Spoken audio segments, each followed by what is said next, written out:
The Drone News Network presents DroneTalk, sponsored by DroneCyclone.com. I'm Dan Brown, along with the inimitable Dr. Tim McGuinness. Tim, lots to talk about this week. Yes, absolutely. What's going on right now? Fill us in on the latest news. Well, a lot of things are going on in the world of drones. First and foremost, of course, the DJI Phantom 3s has finally started to flow. DJI's bottleneck has broken, and they're finally shipping new product out to retailers and distributors throughout North America. Although rumor has it that they've reserved about 40% of their production for their own online retail channel. But at least most retailers are beginning to get some product, including DroneCyclone.com. DroneCyclone does definitely have both the advanced and the professional Phantom 3s. That professional comes with a 4K camera, right, which is really incredible. That's correct. 4K video at 30 frames per second, unbelievable quality. In fact, even if you're displaying it on a 1080p display, it will downscale and produce a better quality image than a traditional 1080p camera. Amazing. Can't wait to get one. Excellent drone. Only one small problem with it, though. The minor problem is that it's basically a fifth-generation drone in terms of the image quality, its flyability, its overall technology, but it still comes in essentially a third-generation drone enclosure or airframe. In other words, the big, bulky landing gear on it really inhibits a lot of production capability. It limits your field of view to about 45 degrees because if you tilt your gimbal too much to the right or to the left, automatically that clunky landing gear is in your field of view. Mm-hmm. Unlike the true fifth-generation drones from Locator, their Voyager 3, or the Inspire 1, also from DJI, where the landing gear retracts or pulls up so that you've got an unrestricted 360-degree field of view. Ironically, one of the other new drones that just came out, the Solo, has the same defect as the Phantom series, which is that it has big, clunky landing gear that's immediately in your field of view if you turn the gimbal to the right or the left. One of the few that is or has solved that problem is a product called the unique Q500 Plus. Their design has the landing gear struts pulled back sufficiently so that you get almost 180 degrees of view, right or left, which is definitely an improvement and an enhancement on your ability to pan your camera to be able to get large sweeping landscapes. Yeah, I've seen that unique product, the Typhoons, and tell us a little bit more about those. That seems to be a coming brand. Well, the unique company is a relatively amazing company because unlike most of the other drone manufacturers, they don't really come out of the world of toys. When you're talking about companies like Locator or even the heritage behind DJI in their founding, they really started off with these toy helicopters and toy quadcopters. Unique is unique, no pun intended, because they're an actual aircraft company. They build actual planes that carry human beings. So they understand both the flight dynamics extremely well, the precision and engineering that's required to build these aircraft, and all of the safety factors and, being a good citizen in the airspace that all of this requires. So when they introduce products into the marketplace, they're actually engineered on a level that's quite different than that of many of the traditional drone companies. And one of the things that most people don't know is that Unique is actually the manufacturer behind the largest brand of RC aircraft, which is called Horizon. So they manufacture the RC aircraft on behalf of Horizon, which Horizon markets under their own name. But under Unique's name, they've introduced some amazing products. That Typhoon Q500 Plus is an outstanding aircraft. And one of the cool things about the Typhoon is, while DJI has introduced the amazing Ronin, which is a handheld digital camera stabilizer, Unique actually includes one of those free with their drone, which is a savings of several $100 in comparison to the Ronin, and an absolute godsend for people that want to be able to film with their drone, but then also want to be able to take advantage of the image stabilization that comes with the unique gimbal and camera. You just pop the gimbal right off of the drone, one clip releases it, and you snap it into the handheld image stabilizer, snap on your cell phone, and instantly you've got a fully stabilized handheld camera that produces imagery far superior to anything that a cell phone could provide, and that's included free. Additionally, Unique just introduced something new and amazing, and there is a difference of opinion as to whether or not it's a drone or whether or not it's a skateboard. In fact, it's both. It's an electric skateboard that is the world's lightest electric skateboard on the marketplace. The Ego. Yes, it's called the Ego. Provides anywhere from 3 to 5 hours of ride time, depending upon your speed. It can get up to 13 miles per hour and go anywhere from 18 to 20 miles distance on a single charge.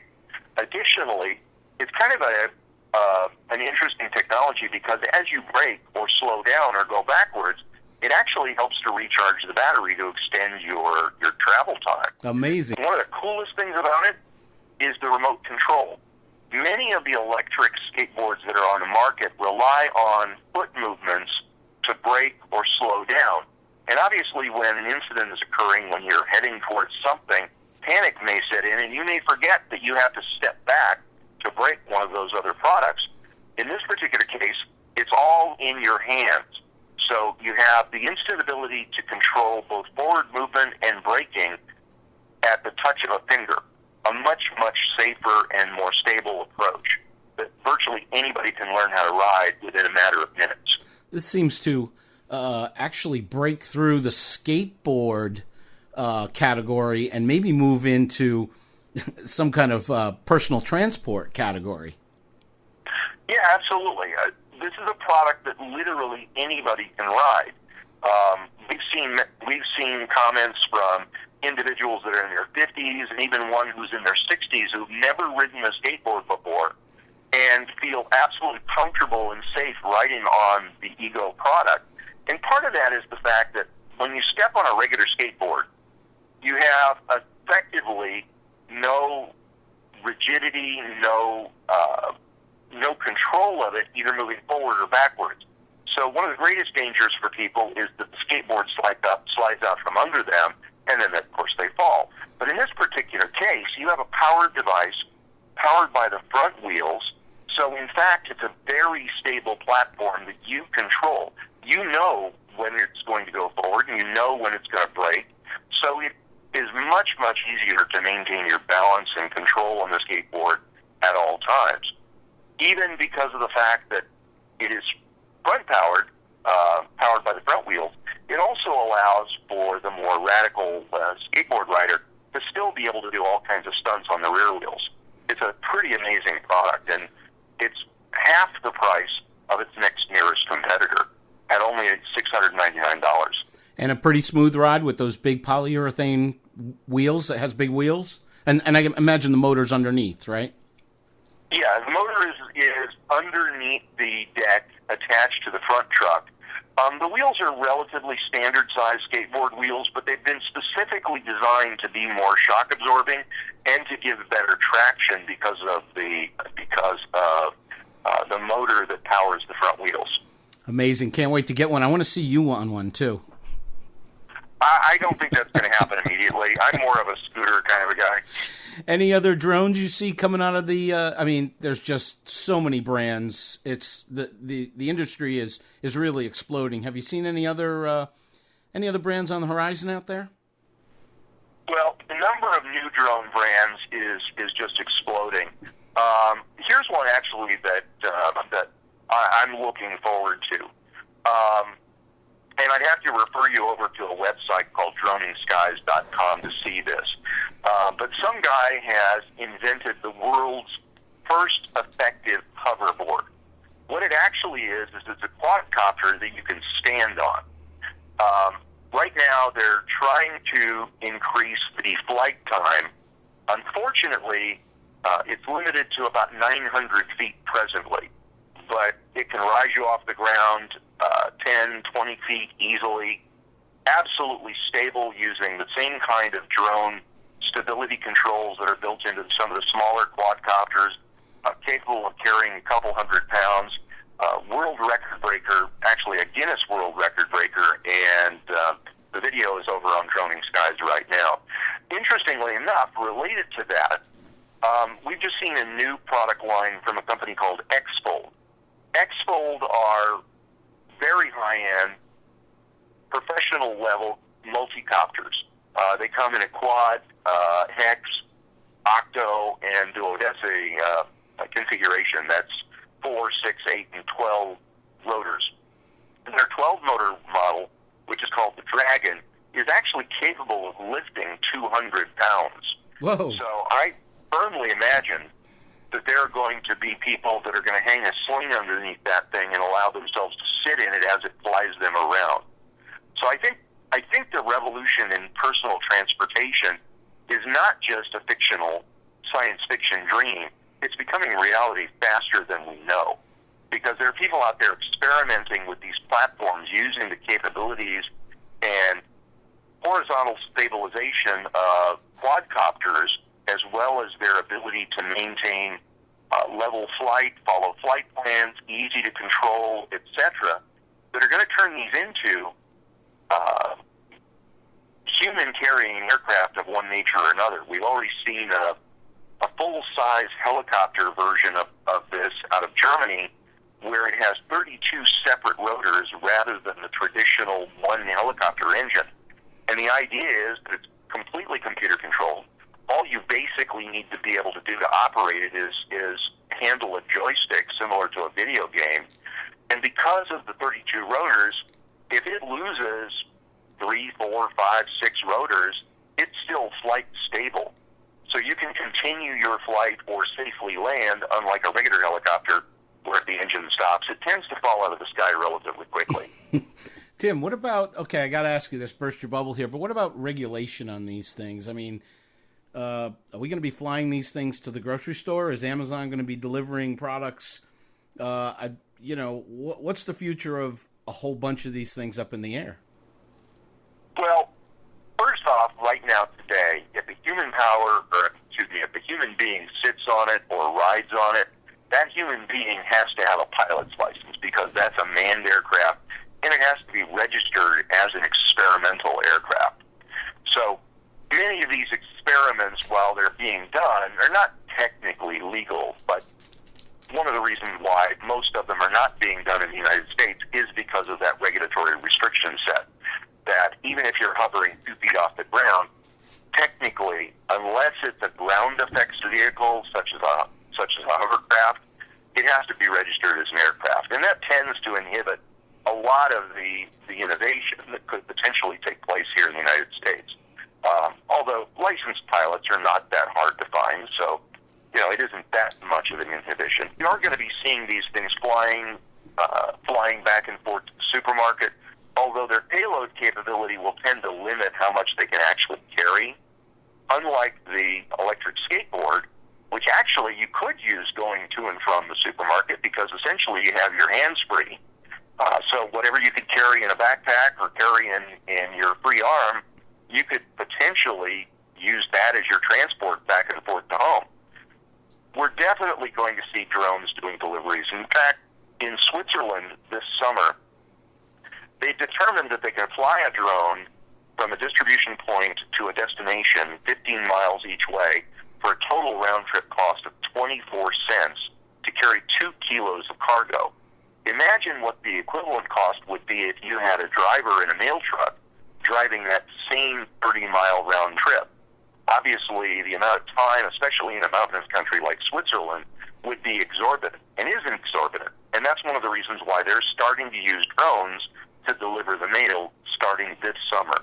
Certainly would cut down a lot of costs. When do you think Amazon will be delivered? How long do you think that whole process will take? I know they introduced it almost 2 years ago now as a concept, but where are we now? The reality is Amazon is actually starting deliveries now. They're doing their test runs in Canada, again, because of a more favorable regulatory market. So in Canada, they'll actually roll out their drone delivery much, much more quickly than they will in the United States. We actually don't anticipate that they will do any widespread delivery in the U.S. for about a year. Although in Canada, it may very well be that before the end of the summer, they'll introduce drone deliveries in British Columbia and other areas of Canada. And ironically, it'll have the greatest benefit for them as well, because they have rural communities that are very spread out, very difficult to get to by road, yet as the crow flies, they're not terribly far distances. So drones are a perfect delivery vehicle. They'll simply have to work out some of the logistical problems, such as alerting your customer that there's a drone inbound so that they can be waiting on their doorstep for the arrival, so that the drone doesn't drop the package on the front porch and then have it drown in a local rainstorm. So there's a lot of issues that have to be worked out, but the biggest benefit of them, potentially, is that every delivery is going to be confirmed, because the drones will have cameras. They'll know where they're delivering them. They'll take photographs of the delivery. So if there's ever a question, you know exactly where that product was delivered and when and how. No more throwing them out the back of the truck because I want to get home early. Exactly. No more delivering them to the wrong address. Right. No one having a clue as to where it was delivered or when. You'll know that it was delivered on your doorstep, and potentially who was standing there to pick it up. Amazing. Can't wait. I think that'll actually be a lot of fun.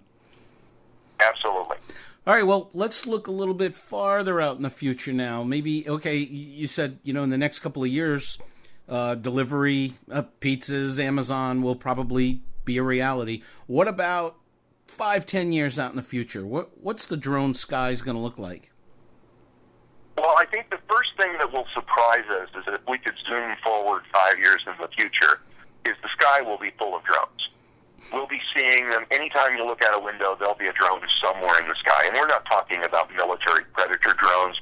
We're talking about quadcopters and small fixed-wing drones that are performing useful tasks, whether it's delivering documents from a lawyer's office to the courthouse in place of a human courier, which puts their life at risk, pedaling at high speed through rush hour traffic, or it'll be things a little bit more sedate. For example, Allstate and other insurance companies are beginning to talk about the ability to use drones to do accident site investigation instantly. They get a call from one of their insured that they've had an accident. Literally within a minute or two, they can dispatch a drone that will fly over the scene and use LiDAR or 3D laser scanning to scan the entire accident scene, even to the point of being able to explore and view the skid marks that might be on the pavement, so that they have a complete, accurate record of exactly what transpired, where the position of each vehicle is, and even be able to come down and scan the damage on the vehicle to produce an actual 3D model. So not just photographing the damage, but even being able to examine it for which components in the body, both the surface level and the interior structure, have actually been damaged and will need to be replaced. Even being able to look inside the vehicle and see airbag deployment, etc. So it'll give them the ability to do the most accurate appraisal of damage and repair costs that have ever been done, other than by having a human on the scene.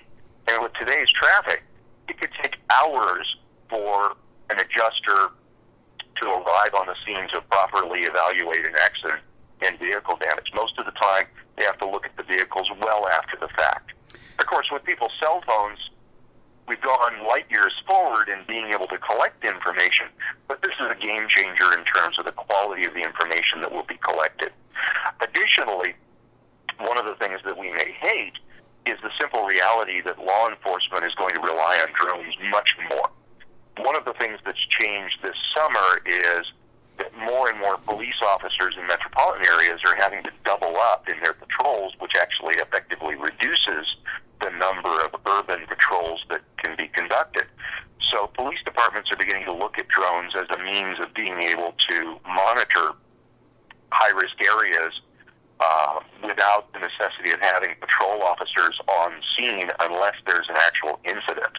And in fact, we're going to regularly see police officers Whereas today we have canine units, we're going to see drone units in the very near future, certainly 5 years out, as commonplace, where a patrol car will pull up, pop open the trunk, a tethered drone will fly out, go up a couple hundred feet, drift over a crime scene or incident scene, and be able to examine the entire area using every spectrum from regular light to ultraviolet, infrared, thermal imaging, even be able to see the number of humans in a structure, for example, in a hostage setting.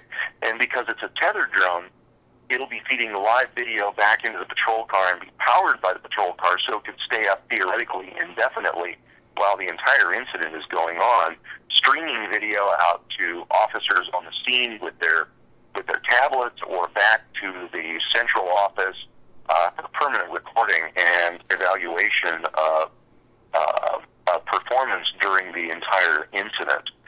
We're also going to see a radical change in the area of agriculture.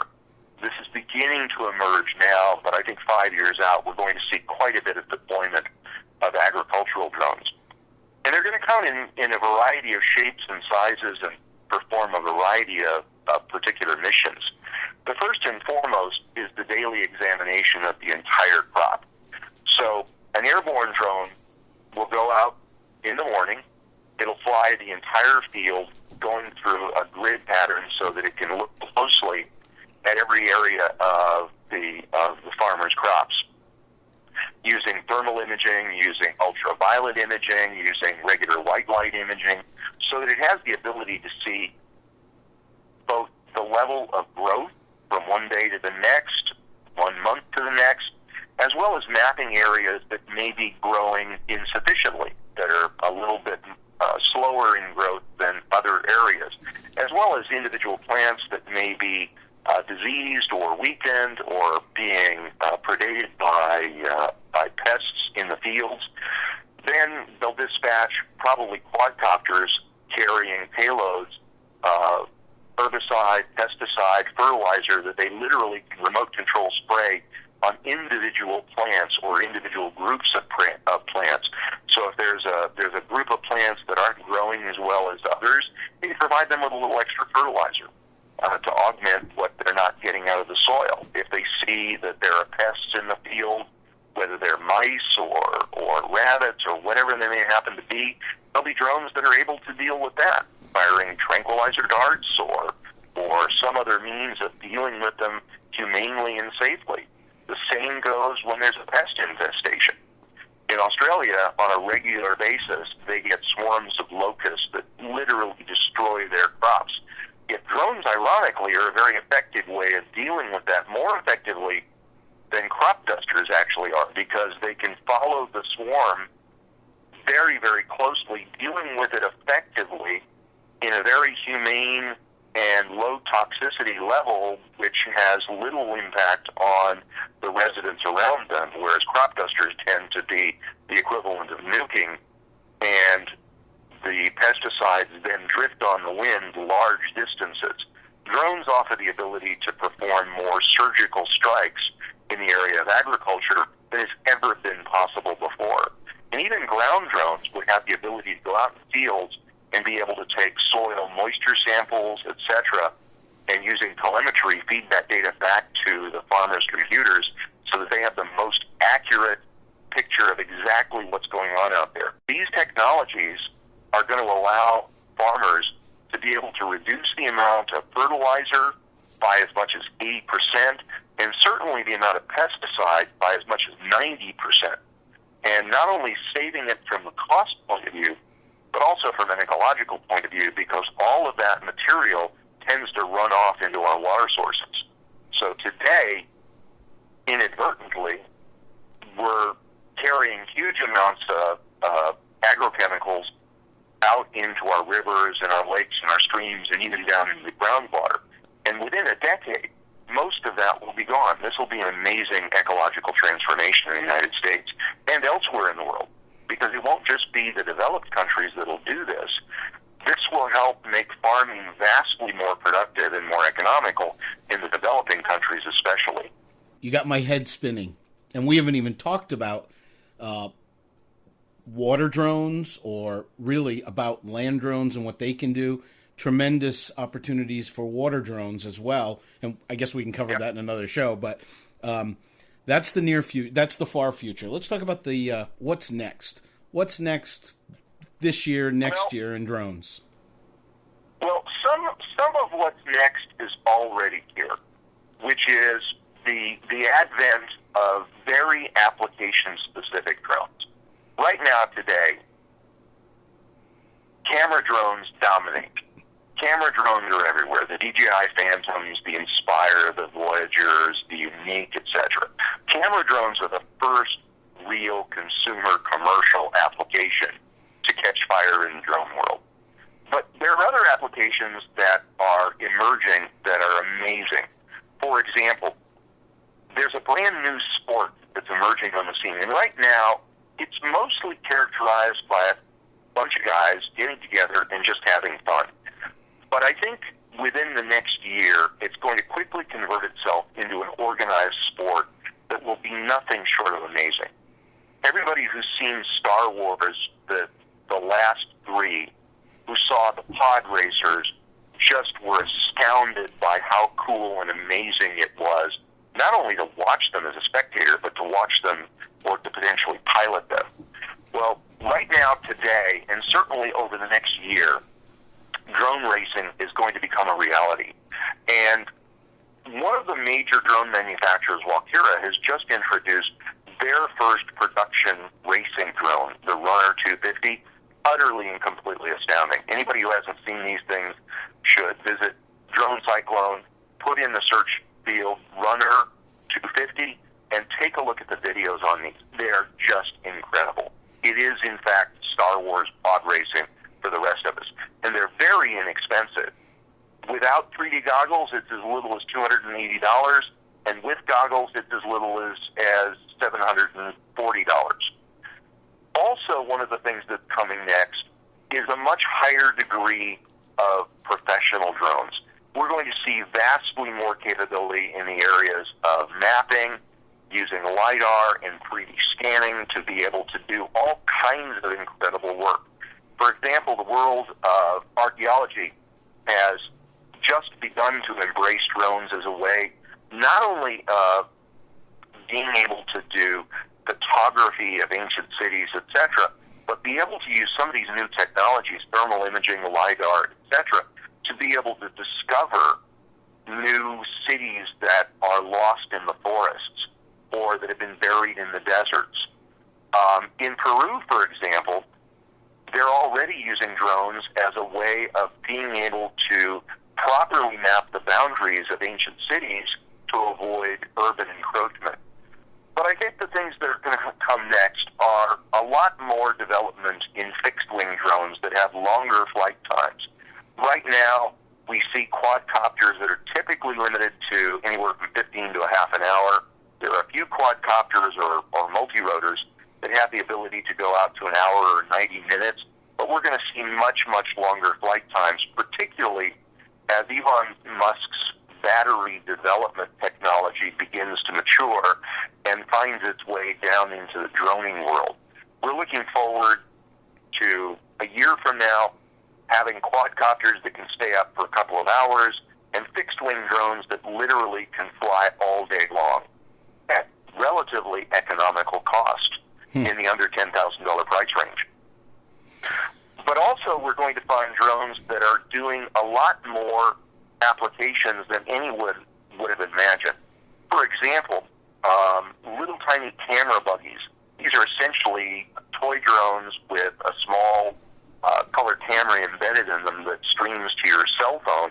People are beginning to use things in incredibly creative ways, such as being able to use them as a way to examine and explore ductwork, air conditioning ducts, so that they can see whether they're mold infested and dirty and what level of cleaning may be required. And then after the cleaning, to be able to inspect them to make sure that they were thoroughly cleaned and be able to show that to a customer in real time. We're going to find ground and aquatic drones that will be routinely exploring sewers and storm drains. They're going to be used to inspect and examine all manner of our infrastructure, which human beings just either don't have the time or the resources to be able to do right now today. We'll be seeing quadcopters and aquatic drones inspecting our bridges, our harbors, our piers, even our swimming pools. There are drones that are coming out in the marketplace now that do incredible level of cleaning in our swimming pool, not just like the sort of dumb water-powered vacuum cleaners that we see today, that actually are outrageously expensive in comparison to the drone technologies that are beginning to emerge. We will even see drones in the shape of fishes that will be able to monitor our fisheries and our fish populations out into the ocean and radio that back to the natural resource management services within government and private companies to make sure that we're not overfishing and to know and monitor what the health of our fish populations actually are in the ocean. Just amazing technologies are emerging everywhere. And of course, for consumers, seems like this is we're at the very beginning of the drone era. Absolutely. From a consumer standpoint, there are applications virtually everywhere. For example, John Deere manufactures a ground drone that will mow your lawn. Lives in a little doghouse, and it rolls out every single day at the time of your choosing and manicures your lawn so that your lawn is always perfect. Never wanders out of your yard. Safe for animals. Absolutely safe for children. Much so, more so than any other form of lawnmower on the marketplace. But we've also seen some fairly wacky applications as well. For example, there's a gun club in Arizona, I believe it is, that buys these little nanocopters, which are relatively cheap. They cost about $10, $12 each, and they fly them instead of clay pigeons now for target practice. Obviously, a much more challenging target because these things bob and weave in the air rather than your clay pigeons, which just follow a ballistic arc. It's a little bit on the extreme side, but I can understand where they're coming from. What happens if I shoot down somebody else's drone that's in my yard? Well, the legalities of drone countermeasures are, in some senses, fairly well set. For example, you can go online and you can buy a radio frequency jammer that will jam the GPS signals of the drone or the radio frequencies from the controller, except for one simple problem. It's a federal felony to own or possess one of those. Even placing an order for one is a federal felony. And the FCC cops will definitely show up on your door and come looking for you because they monitor for drone jammers radio jammers all over the country. So just the thought of buying a drone jammer, you need to have your head examined because it's a very serious crime in the United States. Additionally, if you damage a drone belonging to another person, so for example, I recently saw a great video on droneskies.com of a guy walking down the street. This group of guys was taking off a phantom drone in the street, public space. Guy walks over from the sidewalk, swats it out of the air, breaks the drone, and then walks away. Well, technically, he's just performed an act of vandalism, and that's a crime. As long as you're flying a drone within the legalities of your particular community, and there are laws that vary from place to place. New York City has gotten a bit paranoid over drones because two of them crashed once upon a time in a public square, never hurting anybody, but nevertheless, politicians in New York like to freak out about everything, including the size of your Slurpee. As long as you're flying your drone lawfully, no one has the right to damage your drone. Now, there are questions as to when you're invading somebody's property, when you're becoming a peeping Tom, etc. Florida just passed a law about photographing individuals from a drone without their permission in certain contexts. But nevertheless, by and large, as long as you're flying a drone in a scenic area and you're not in a national park and you're not in a no-fly zone, you have the right to do what you want, as long as it's not commercial. Now, if it's commercial, then you have to adhere to another set of FAA rules very, very strictly. And God help you if you post a video on YouTube showing your commercial use of the drone without the appropriate permits or the 333 exemption. But no one has the right to willingly destroy your drone just because they don't like it. That's the equivalent of walking over to your automobile as you're driving down the street and breaking your windshield. It's exactly the same. I'll be careful then. Keep your drone off the ground and out of people's reach, and you'll be okay. Exactly. Especially keep it away from Enrique Iglesias, who doesn't have the sense not to reach up and grab a drone's propeller. The last thing I wanted to ask you about is this. I know we're getting a lot of comments on this XY product, this drone locator that's on Drone Cyclone, I believe, and tell us about that. Well, there's a fundamental problem with drones. They're an airborne device, and from time to time, they will fall out of the sky. And it happens for a variety of reasons. The operator may inappropriately estimate the battery time left to return a drone to its home position, and it'll run out of juice somewhere between where it is and where it needs to be. In other cases, if you're a DJI buyer, there's a small percentage of them that seem to have a problem known as flyaway, what we also refer to as the RTG mode, RTC mode, return to China. So the benefit is that if a drone does come down, or actually the more common scenario is you're flying a drone and you're doing everything right, you're careful, but you get a little too close to a tree or you get a little too close to a bush, and it clips the propellers. And on many drones, they have automatic spin-on propellers, which also means they automatically spin off. So your drone will drop down and it'll fall in the bushes, or it'll get caught in the top of a tree, and you know approximately where it is, but unfortunately it's difficult to spot. The XY Find It product is an outstanding, amazing little tool that automatically connects to your cell phone so that it tells you exactly where your drone is. So if it does drop out of the sky, you can use your cell phone to hone right in on it. You can also use your cell phone to keep a record of where it is in the sky relative to you.